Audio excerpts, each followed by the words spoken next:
berikan ke P2M untuk yang desentralisasi. Kita nilai, kita berikan ke Dijen Vokasi melalui Silitamas. Setelah itu kita close, kita simpan permanen, kita tidak boleh lagi menyampaikan apapun kepada siapapun, begitu. Sehingga dalam pelaksanaan ini bisa jalan dengan baik, dengan tidak bisa terjadi hal-hal yang tidak diinginkan. Sekarang berbahaya loh Bapak Ibu kalau kita menyampaikan nilai kepada orang luar yang tidak bertanggung jawab, itu nanti bisa menjadi hal-hal yang merepotkan semua orang, ya. Yang kelima, dapat menjaga kerahasiaan dan tidak meniru atau mencuri gagasan dari proposal yang direviewnya. Ya, poin 5 ini mungkin akhir-akhir ini sudah tidak jarang kita dengar, tetapi dulu pernah terjadi Bapak Ibu suatu proposal yang direview oleh si A, tapi 2 tahun berikutnya keluar proposal yang sama atas nama si A gitu. Nah, itu yang tidak diharapkan gitu ya. Berani menolak proposal yang tidak sesuai dengan kompetensinya dan atau konflik kepentingan. Jadi misalnya suatu proposal yang diberikan kepada Ibu Bapak, setelah dibaca mungkin bidangnya terlalu jauh, dan Bapak Ibu boleh mengembalikannya ke penyelenggara. Dalam hal ini di Silitamas. Sampaikan bahwa proposal ini mungkin tidak cocok dengan bidang saya. Silahkan dikembalikan ke Silitamas. Ya. Atau konflik kepentingan. Mungkin suatu saat kita mendapatkan proposal dengan orang yang kita sungkan gitu ya, susah untuk menjadi seorang yang objektif di situ atau yang proporsional di situ, sampaikan dengan baik, dan itu Bapak Ibu tidak akan disalahkan, malah itu menjadi baik gitu ya. Sehingga kita bisa bekerja secara profesional tadi, dan kita tidak diganggu oleh perasaan-perasaan yang lain. Dan itu biasa terjadi Bapak Ibu, termasuk saya sendiri beberapa kali mengembalikan proposal kepada penyelenggara karena katakanlah orang yang saya review itu teman saya satu kamar dulu, tempat tidurnya sama dengan kita, kan kita nggak enak ya. Nah, lebih baik kita sampaikan, tolong deh yang ini jangan saya. Gitu. Itu malah lebih baik daripada kita memaksakan diri bekerja dengan ada konflik kepentingan di dalam diri kita.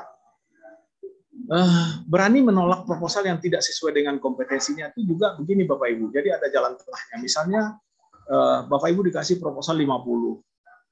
Dalam 50 itu mungkin bidangnya yang sangat closely related dengan kita mungkin hanya 20. Tetapi yang 30 lagi itu sebidang dengan kita, serumpun dengan kita. Nah, coba dibaca dulu, jangan cepat-cepat dikembalikan Bapak Ibu. Misalnya gini, saya dari jurusan kimia, tetapi saya S2, S3-nya di biokimia. Suatu saat saya dapat proposal kimia anorganik.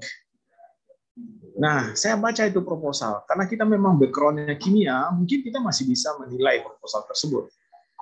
Jadi kita nilai, jangan cepat-cepat dikembalikan. Sebab, kalau semua reviewer dikasih 50, semuanya mengembalikan ke penyelenggara 30 itu merepotkan penyelenggara juga. Ya, karena nyari reviewer juga tidak mudah. Tetapi misalnya saya seorang kimia, dapat proposal bidang hukum misalnya, itu tidak mungkin saya yang mereview. Mungkin kesalahan di sistem ya, saking banyaknya proposal tidak terfilter. Nah, itu kita sampaikan kepada penyelenggara. Kira-kira begitu yang dimaksud.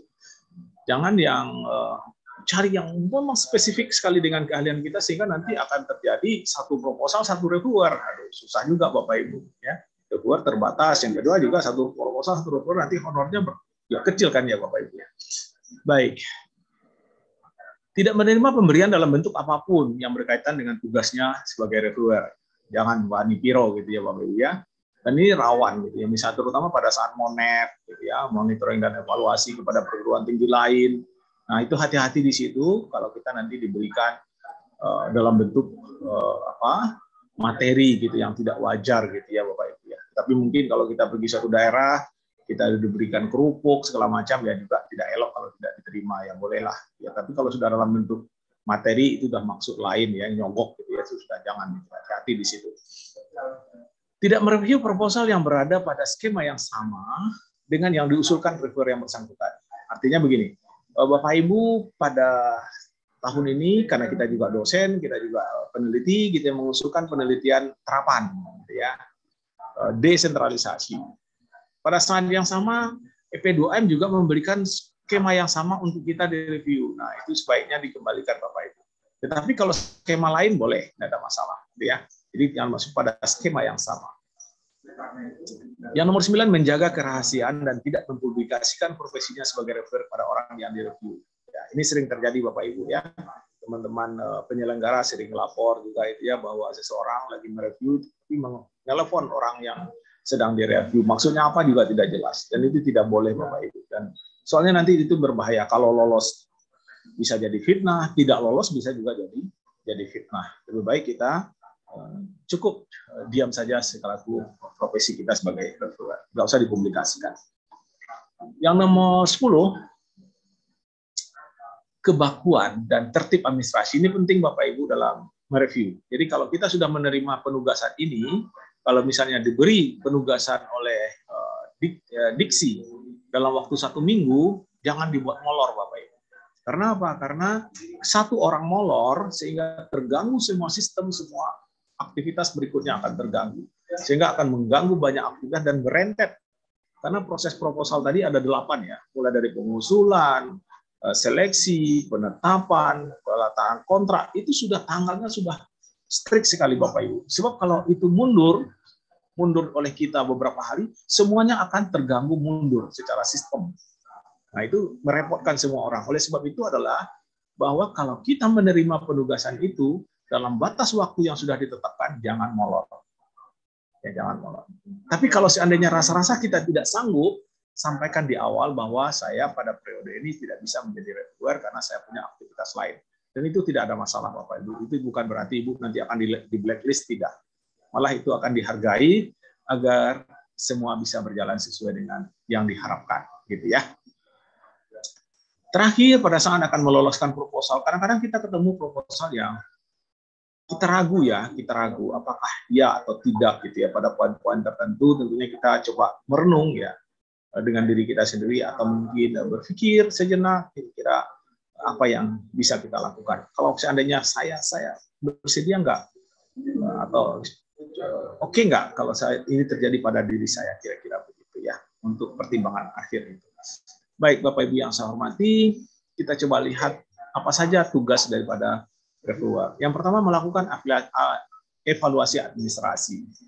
Yang kedua, melakukan evaluasi proposal yang sudah lolos administrasi atau evaluasi substansi. Berikutnya, mengevaluasi substansi proposal yang telah lolos evaluasi substansi. Ini khusus untuk skema pengembangan, atau dulu disebut dengan seminar proposal, yang dihadiri oleh mitra dan seterusnya. Yang ketiga, melaksanakan monitoring dan evaluasi terhadap pelaksanaan penelitian. Yang keempat, mengevaluasi kelayakan monet untuk keberlanjutan penelitian tahun berikutnya. Yang kelima adalah membahas pada seminar hasil penelitian orang-orang yang sudah selesai penelitian. Dari kelima ini, Bapak Ibu, kita baru akan bertugas sesuai dengan penugasan pada saat aktivitas itu. Jadi saya memang sudah di training sebagai reviewer, saya sudah tercatat sebagai reviewer, apakah saya bertugas atau tidak, itu tergantung SK daripada penyelenggara. Bisa P2M, bisa juga Dit Vokasi. Bisa saja seseorang bisa ditugasi pada nomor 2 saja. Tergantung dari jumlah proposal yang ada, tergantung dari jenis proposal yang ada, tergantung dari kebutuhan daripada perguruan tinggi atau penyelenggara itu. Atau bisa saja Bapak Ibu suatu saat, karena Bapak Ibu sudah memiliki SK sebagai reviewer, perguruan tinggi di luar perguruan tinggi Bapak Ibu yang tidak punya reviewer bisa meminta jasa Bapak Ibu sebagai reviewer. Itu boleh Bapak Ibu. Jadi tidak harus atau tidak mungkin, atau bukan tidak mungkin ya, bisa saja dalam suatu saat kita tidak 1 sampai 5 kita pada bagian tertentu tidak ditugaskan, bisa saja begitu, tergantung penugasan. Jadi kita bertugas atau tidak tergantung adanya surat tugas untuk satu aktivitas untuk masa tertentu. Jadi ada SK tertentu lagi gitu ya Bapak Ibu. Nah, sebagai seorang reviewer, agar kita mudah melakukan mereview itu, yang pertama adalah pahami buku panduan. Memahami buku panduan agar kita pada saat mereview kita lebih cepat ya, lebih cepat. Buku panduan dalam hal ini ada 9 skema. Setiap skema memiliki karakteristik yang berbeda. Yang lebih penting lagi adalah memahami karakteristik masing-masing skema itu.